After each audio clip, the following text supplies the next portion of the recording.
ओम शांति 2269 की अव्यक्त वाणी है। अव्यक्त मिलन के अनुभव की विधि। प्रेम स्वरूप बच्चे, ज्ञान सहित प्रेम जो होता है वही यथार्थ प्रेम होता है। आप सभी का प्रेम रस बाप दादा को भी खींच लाता है। सभी बच्चों के दिल के अंदर एक आस दिखाई दे रही है। वह कौन सी? कई बच्चों ने संदेश भेजा कि आप हमें भी अपने अव्यक्त वतन का अनुभव कराओ। यह सभी बच्चों की आशाएं अब पूर्ण होने का समय पहुंच ही गया है। आप कहेंगे कि सभी संदेशी बन जाएंगे, लेकिन नहीं, अव्यक्त वतन का अनुभव भी बच्चे करेंगे। लेकिन दिव्य बुद्धि के आधार पर जो अब अलौकिक अनुभव कर सकते हो, वह दिव्य दृष्टि द्वारा करने से भी बहुत लाभदायक, अलौकिक और अनोखा है। इसलिए जो भी बच्चे चाहते हैं कि अव्यक्त बाप से मुलाकात करें, वे कर सकते हैं। कैसे कर सकते हैं? इसका तरीका सिर्फ यही है कि अमृत वेले याद में बैठो और यही संकल्प रखो कि अब हम अव्यक्त बाप दादा से मुलाकात करें। जैसे साकार में मिलने का समय मालूम होता था तो नींद नहीं आती थी और समय से पहले ही बुद्धि द्वारा इसी अनुभव में रहते थे। वैसे अब भी अव्यक्त मिलन का अनुभव प्राप्त करना चाहते हो तो उसका बहुत सहज तरीका यह है, अव्यक्त स्थिति में स्थित होकर रूहान करो तो अनुभव करेंगे कि सचमुच बाप के साथ बातचीत कर रहे हैं। और इसी रूहान में जैसे संदेशियों को कई दृश्य दिखाते हैं, वैसे ही बहुत गुह्य गोपनीय रहस्य बुद्धि योग से अनुभव करेंगे। लेकिन एक बात यह अनुभव करने के लिए आवश्यक है, वह कौन सी मालूम है? अमृत वेले भी अव्यक्त स्थिति में वही स्थित हो सकेंगे जो सारा दिन अव्यक्त स्थिति में और अंतर्मुख स्थिति में स्थित होंगे। वही अमृत वेले यह अनुभव कर सकेंगे। इसलिए अगर स्नेह और मिलने की आशा है तो यह तरीका बहुत सहज है। करने वाले कर सकते हैं और मुलाकात का अनोखा अनुभव प्राप्त कर सकते हैं। वतन में बैठे बैठे कई बच्चों के दिल की आवाज पहुंचती रहती है। आप सोचते होंगे शिव बाबा बहुत कठोर हैं, लेकिन जो होता है उसमें रहस्य और कल्याण है। इसलिए जो आवाज पहुंचती है वह सुन करके हर्षाता रहता हूँ। क्या बाप दादा निर्मोही है? आप सभी बच्चे निर्मोही हो? निर्मोही बने हो तो बाप दादा निर्मोही और बच्चों में शुद्ध मोह, तो मिलन कैसे होगा? बाप दादा में शुद्ध मोह है तो किसी ने कहा साकार बाबा का बच्चों में शुद्ध प्यार था, शिव बाबा का नहीं है, बाप दादा का है। तो किसी ने कहा जैसा हमारा है वैसा नहीं। शुद्ध मोह बच्चों से भी जास्ती है, लेकिन बाप दादा और बच्चों में एक अंतर है। वह शुद्ध मोह में आते हुए भी निर्मोही है और बच्चे शुद्ध मोह में आते हैं तो कुछ स्वरूप बन जाते हैं। या तो प्यारे बनते या तो न्यारे बनते, लेकिन बाप दादा न्यारे और प्यारे साथ साथ बनते हैं। यह अंतर जो रहा हुआ है, इसको जब मिटाएंगे तो क्या बनेंगे? अंतर्मुख, अव्यक्त और अलौकिक। अभी कुछ कुछ लौकिकपन भी मिल जाता है, लेकिन जब यह अंतर खत्म कर देंगे तो बिल्कुल अलौकिक और अंतर्मुखी अव्यक्त फरिश्ते नजर आएंगे। इस साकार वतन में रहते हुए भी फरिश्ते बन सकते हो। आप फिर कहेंगे, आप वतन में जाकर फरिश्ता क्यों बने, यहाँ ही बनते। लेकिन नहीं, जो बच्चों का काम वह बच्चों को साझे, जो बाप का कार्य है वह बाप ही करते हैं। बच्चों को अब पढ़ाई का शो दिखाना है। टीचर को पढ़ाई का शो नहीं दिखाना होता है। टीचर को पढ़ाई पढ़ानी होती है। स्टूडेंट को पढ़ाई का शो दिखाना होता है। शो केस में शक्तियों को, पांडवों को आना है। बाप दादा तो है ही गुप्त। अभी सभी के दिल में यही संकल्प है कि अब जल्दी जल्दी ड्रामा की सीन चलकर खत्म हो। लेकिन जल्दी होगी? हो सकती है? होगी या हो सकती है? भावी जो बनी हुई है वह तो बनी ही रहेगी।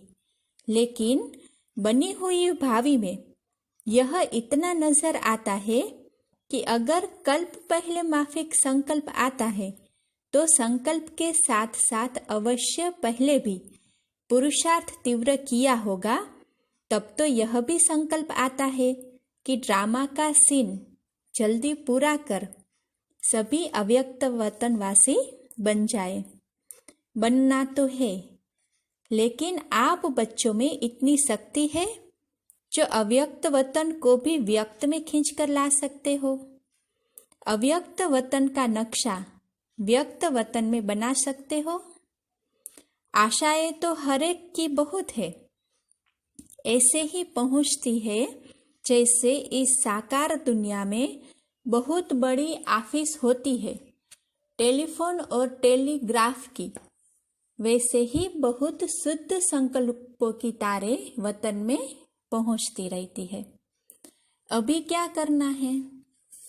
कई बच्चों के कुछ लोक संग्रह प्रति प्रश्न भी है, वह भी पहुंचते हैं। कई बच्चे मूंझते हैं कि साकार द्वारा तो यह कहा था कि सूक्ष्म वतन है ही नहीं, तो बाबा कहाँ गए, कहाँ से मिलने आते हैं, कहाँ यह संदेश भेजते हैं, क्यों भोग लगाते हो, इसका भी राज है। क्यों कहा गया था, इसका मूल कारण यही है कि जैसे आप लोगों ने देखा होगा कि कभी कभी छोटे बच्चे जब कोई चीज के पीछे लग जाते हैं तो वह चीज भले अच्छी भी होती है, लेकिन हद से ज्यादा उस चीज अच्छी के पीछे पड़ जाते हैं तो बच्चों से क्या किया जाता है? वह चीज उनकी आंखों से छिपाकर यह कहा जाता है कि यह है ही नहीं। इसलिए कहा जाता है कि इसकी जो एक्स्ट्रा लगन लग गई है वह कुछ ठीक हो जाए। इसी रीति से वर्तमान समय कई बच्चे इन्हीं बातों में कुछ चटक गए थे, तो उनको छुड़ाने के लिए साकार में कहते थे कि यह सूक्ष्म वतन है ही नहीं। तो यह भी बच्चों की इस बात से बुद्धि हटाने के लिए कहा गया था। लेकिन इसका भाव यह नहीं है कि अगर बच्चों से चीज छिपाई जाती है तो वह चीज खत्म हो जाती है। नहीं, यह एक युक्ति है चटकी हुई चीज से छुड़ाने की। यह तो युक्ति थी। अगर सूक्ष्म वतन नहीं तो भोग कहाँ लगाते हो? इस रस्म रिवाज को कायम क्यों रखा? कोई भी ऐसा कार्य होता है जो खुद भी संदेश क्यों पूछवाते थे? तो ऐसे नहीं कि सूक्ष्म वतन नहीं है, सूक्ष्म वतन है, लेकिन अब सूक्ष्म वतन में आने जाने के बजाय स्वयं ही सूक्ष्म वतन वासी बनना है। यही बाप दादा की बच्चों में आशा है। आना जाना ज्यादा नहीं होना चाहिए, यह यथार्थ है। कमाई किस में है? तो बाप बच्चों की कमाई को देखते हैं और कमाई के लायक बनाते हैं। इसलिए यह सभी रहस्य बोलते रहे। अभी समझा कि क्यों कहा था और अब क्या है। सूक्ष्म वतन के अव्यक्त अनुभव को अनुभव करो, सूक्ष्म स्थिति को अनुभव करो। आने जाने की आशा अल्पकाल की है। अल्पकाल के बजाय सदा अपने को सूक्ष्म वतनवासी क्यों नहीं बनाते, और सूक्ष्म वतनवासी बनने से ही बहुत वंडरफुल अनुभव करेंगे। खुद आप लोग वर्णन करेंगे कि यह अनुभव और संदेशियों के अनुभव में कितना फर्क है। वह कमाई नहीं, यह कमाई भी है और अनुभव भी। तो एक ही समय दो प्राप्ति हो, वह अच्छा या एक ही चाहते हो? कई बच्चों के मन में यह भी प्रश्न है कि ना मालूम जो बाप दादा कहते थे कि सभी को साथ में ले जाएंगे, अब वह तो चले गए। लेकिन वह चले गए हैं, मुक्ति धाम में जा नहीं सकते सिवाय बारात व बच्चों के। बारात बिगर अकेले जा सकते हैं? बारात तैयार है?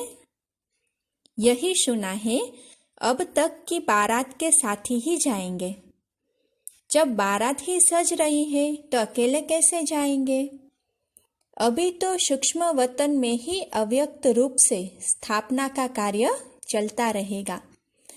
जब तक स्थापना का कार्य समाप्त नहीं हुआ है, तब तक बिना कार्य सफल किए हुए घर नहीं लौटेंगे। साथ ही चलेंगे और फिर चलने के बाद क्या करेंगे? मालूम है क्या करेंगे? साथ चलेंगे और साथ रहेंगे, फिर साथ साथ ही सृष्टि पर आएंगे।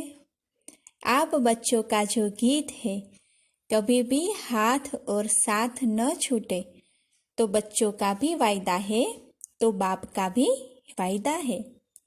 बाप अपने वायदे से बदल नहीं सकते। और भी कोई प्रश्न है?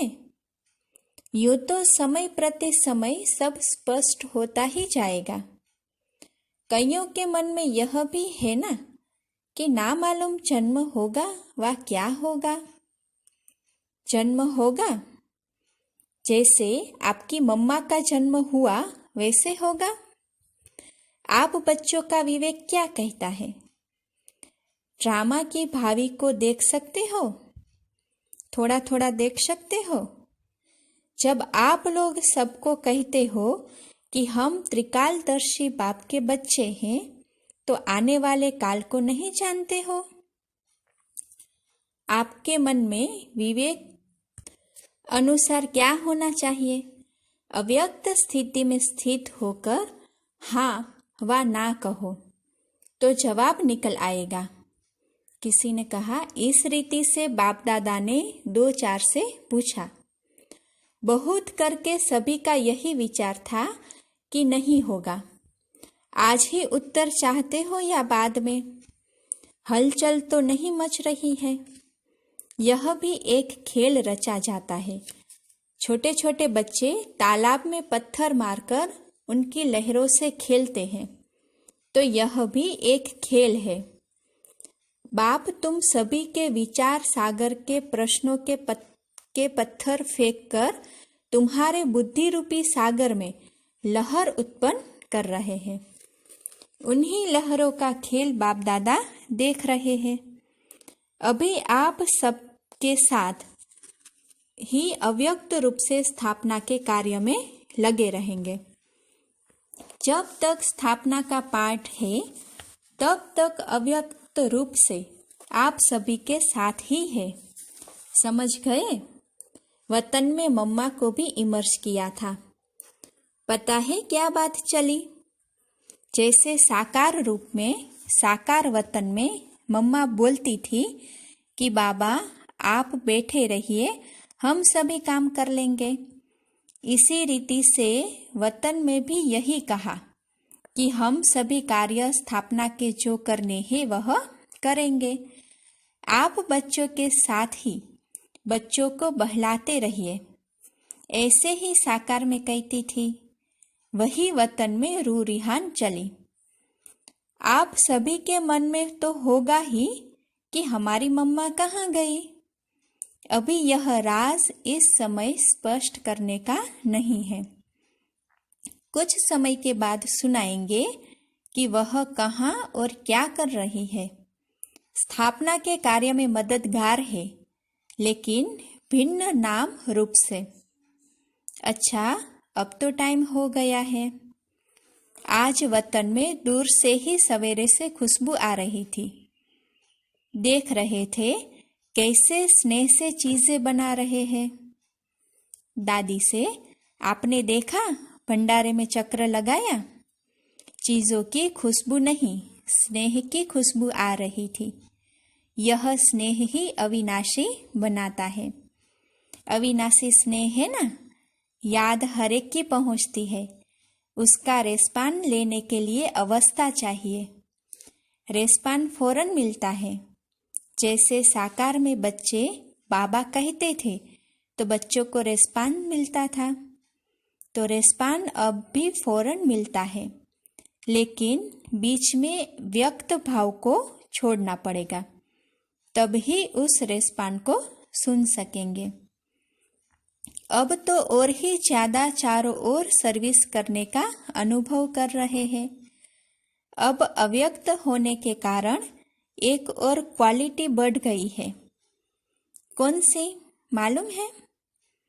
वह यह है, पहले तो बाह्ययामी था, अभी अंतर्यामी हो गया है। अव्यक्त स्थिति में जानने की आवश्यकता नहीं रहती। स्वतः ही 1 सेकंड में सभी का नक्शा देखने में आ जाता है। इसलिए कहते हैं कि पहले से 1 और गुना बढ़ गया हूँ। अव्यक्त स्थिति में तो खूब से ही पेट भर जाता है। खुशबू से ही पेट भर जाता है।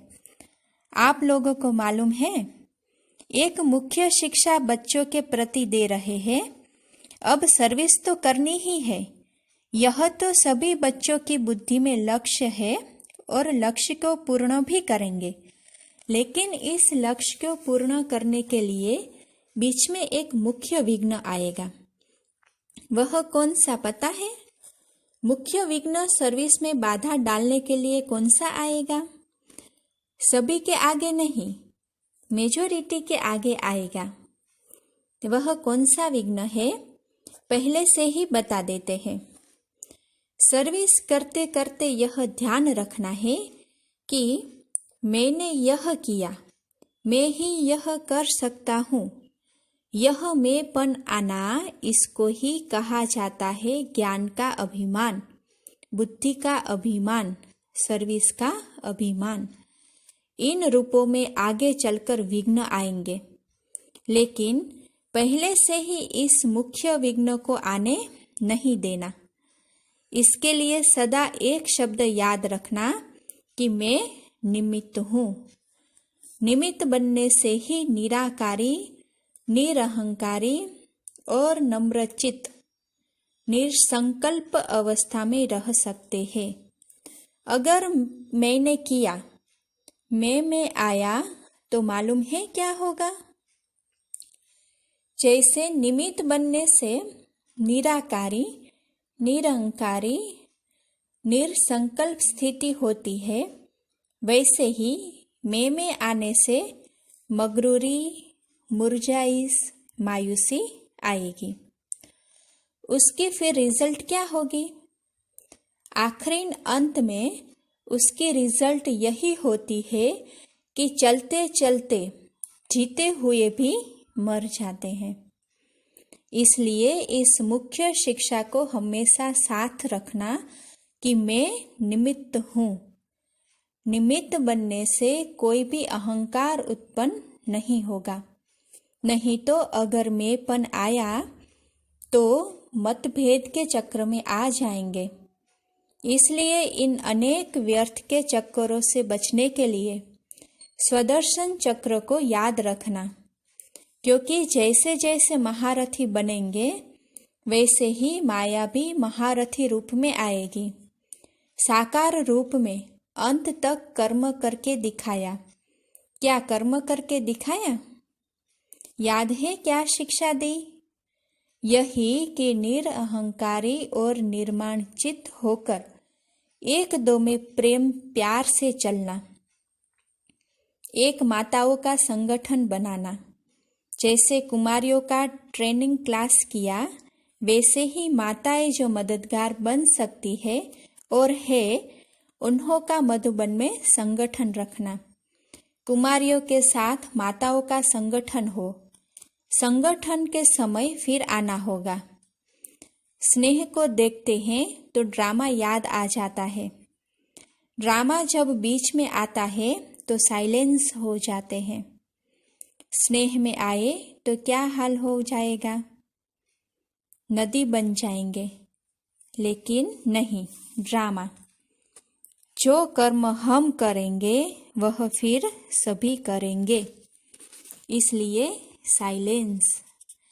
अगर सभी साथ होते तो जो अंतिम कर्मातीत अवस्था का अनुभव था वह ड्रामा प्रमाण और होता, लेकिन था ही ऐसे, इसलिए थोड़े समय ही सामने थे।